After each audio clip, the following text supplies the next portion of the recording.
রাধে রাধে বন্ধুরা, আজ আমি করব এঁচোড়ের তরকারি।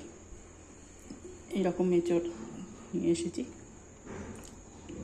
তো এঁচোড়ের তরকারি করার আগে আমি দেখাবো তেল ছাড়া কিভাবে এঁচোড় কাটা যায়। হাতে তেল না লাগিয়ে এবং বটিতে তেল না লাগিয়ে কি করে এঁচোড় কাটা যায় সেই পদ্ধতি তোমাদেরকে দেখাবো। প্রথমেই এইভাবে বোটার দিকটা গোড়াটা কেটে নিতে হবে। দিয়ে একটা খবরের কাগজের ওপরে কিছুক্ষণের জন্য এই দেখো আটাটা বেরোচ্ছে, এই আটাটা বেরোনোর জন্য রেখে দেবো।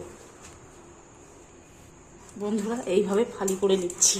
আমি কিন্তু একটুও তেল লাগাইনি, হাতেও লাগাইনি, দেখো বটিতেও লাগাইনি। দিয়ে দেখো এই একটি পাত্রে জল নিয়েছি, আটা দেখো সম্পূর্ণ বেরিয়ে গেছে মোটামুটি।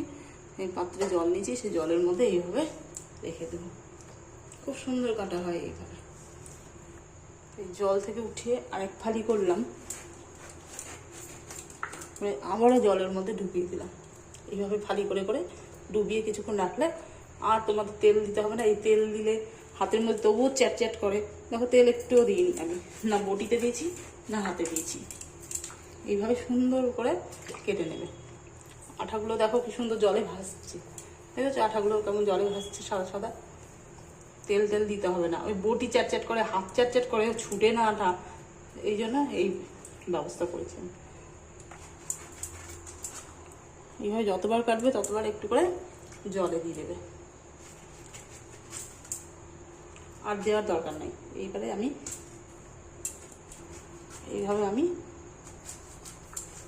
আঠালটা কেটে নেবো।